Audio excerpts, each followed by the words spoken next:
Shalom, salam sejahtera bagi Bapak Ibu Saudara-saudara, anak-anak yang dikasihi oleh Tuhan Yesus Kristus.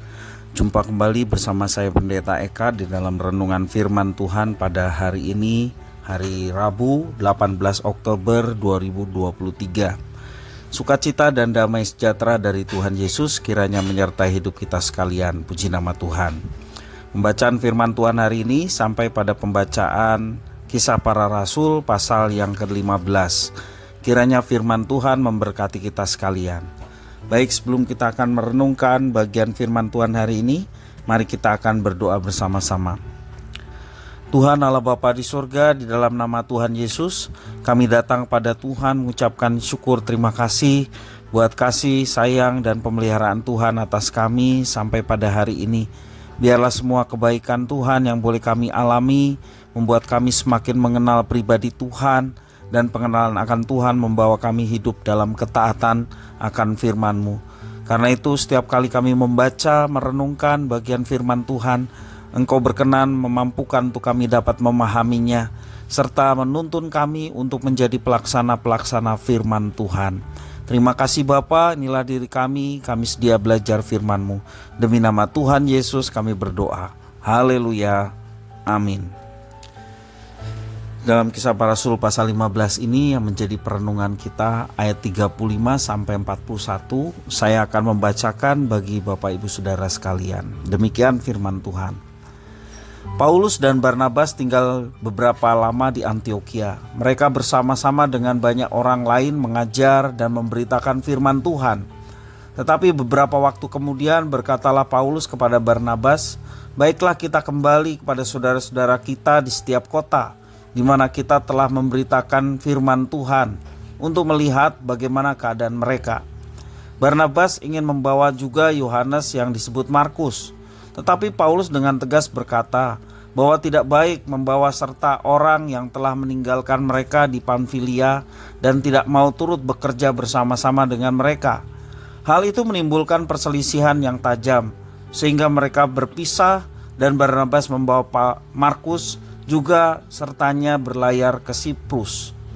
Tetapi Paulus memilih Silas, dan sesudah diserahkan oleh saudara-saudara itu kepada kasih karunia Tuhan, berangkatlah ia mengelilingi Syria dan Kilikia sambil meneguhkan jemaat-jemaat di situ. Demikian firman Tuhan. Bapak Ibu Saudara-saudara yang dikasihi oleh Tuhan, sebenarnya konflik merupakan hal yang paling ditakuti manusia dalam berelasi dengan sesamanya. Namun tidak bisa dihindari bahwa konflik adalah bagian dari dinamika kehidupan manusia. Memang banyak orang memilih menghindari konflik agar dapat diterima dalam masyarakat maupun komunitas. Firman Tuhan pada hari ini memperlihatkan konflik antara Paulus dan Barnabas. Mereka berselisih pendapat tentang siapa yang hendak diajak untuk mengunjungi para jemaat yang sudah lama mereka tinggalkan untuk melihat bagaimana keadaan mereka. Barnabas ingin mengajak Yohanes yang disebut Markus, tetapi Paulus menolaknya. Menurut Paulus, Yohanes Markus tidak bisa diajak bekerja sama. Lagi pula dia telah meninggalkan tugas pelayanan yang diberikan kepadanya. Puncak konflik Paulus dan Barnabas menyebabkan keduanya harus berpisah. Mereka berketetapan untuk menunaikan tugas pelayanan di tempat yang berbeda. Barnabas tetap membawa Yohanes Markus berlayar ke Siprus, sedangkan Paulus akhirnya memilih Silas untuk mengelilingi Syria dan Kilikia. Jika diperhatikan secara objektif, suatu konflik tidak selalu berakhir negatif. Ada hal positif yang bisa dipetik dari konflik Paulus dan Barnabas, yakni keefektifan pelayanan. Mereka masing-masing melayani di tempat berbeda. Dengan begitu mereka dapat menjangkau lebih banyak jemaat yang sudah lama tidak dikunjungi. Sekalipun konflik terjadi dalam relasi Paulus dan Barnabas, namun pelayanan harus tetap berlangsung.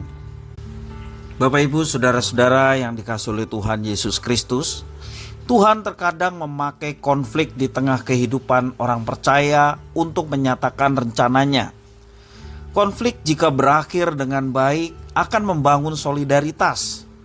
Konflik membuat kehidupan pelayanan Paulus dan Barnabas menjadi lebih dinamis dan memunculkan kreativitas baru. Namun demikian, peristiwa konflik Paulus dan Barnabas bukan menjadi dalil untuk kita membuat konflik dalam kehidupan kita bergereja. Tentunya kalau kita buat-buat, apalagi disertai dengan hawa nafsu, saling menjatuhkan, tidak suka terhadap seseorang, justru itu akan menjerumuskan kita kepada kekacauan. Bapak Ibu Saudara-saudara, konflik yang secara alami seringkali terjadi karena beda pandangan, tetapi kita mau belajar bahwa setiap hal itu terjadi, jangan menaruh dendam di antara saudara seiman pada saat kita mengalami konflik. Sekali lagi, jangan mendendam saat kita mengalami konflik. Lebih baik kita banyak berdoa dan menyerahkan segala sesuatunya kepada Tuhan. Terjadi benturan di antara saudara seiman itu hal yang menjadi wajar karena kita sesama manusia yang tidak saling memahami. Tetapi biarlah setiap kali benturan ataupun konflik terjadi tetap membuat kita semangat untuk melayani. Masing-masing saling berdoa dan kita tetap semangat melayani, tetap setia kepada Tuhan, maka Tuhan yang akan memberikan karunia kepada kita untuk bisa saling memahami, saling mengampuni satu dengan yang lainnya, dan juga muncul kreativitas untuk sama-sama mengembangkan diri.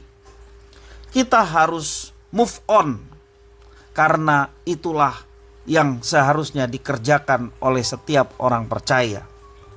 Tuhan dengan segala hikmat-Nya memampukan kita untuk dapat melihat sisi baik dalam setiap kejadian, termasuk juga konflik yang mungkin sedang kita alami. Sekali lagi, mari kita melihat itu sebagai satu rencana Tuhan untuk sesuatu yang baik. Jangan ada dendam setiap kali konflik, jangan ada rasa kesal ingin menjatuhkan sesama kita. Kita menyadari bahwa kita berbeda dalam pandangan ataupun yang lain, tetapi semuanya itu tidak membuat perpecahan atau membuat kita tidak semangat melayani. Semua itu menjadikan kita kaya, bahwa kita seringkali berbeda, dan mengajar kita untuk saling menghargai, tidak mendendam, dan belajar untuk terus semangat dan terus melayani Tuhan dalam setiap kehidupan kita dan pelayanan yang dipercayakan kepada kita semua. Kiranya firman Tuhan memberkati kita sekalian. Mari kita berdoa. Terima kasih Tuhan atas firman-Mu. Mampukan kami untuk melakukannya ketika kami berbenturan ataupun mengalami konflik dengan sesama kami. Mungkin berbeda pandangan, berbeda pendapat, tetapi biarlah semuanya itu tidak menjadikan kami berpisah, menjadikan kami retak persatuannya dan tidak mau melayani. Tetapi biarlah semua itu membuat kami tetap semangat melayani dan boleh saling menghargai satu dengan yang lain. Dan kami belajar untuk tidak mendendam ataupun menyimpan kesalahan sesama kami, terlebih saudara seiman. Terima kasih ya Tuhan, kami mohon Kau yang memampukan untuk kami dapat melaksanakannya. Demi nama Tuhan Yesus kami berdoa. Haleluya. Amin.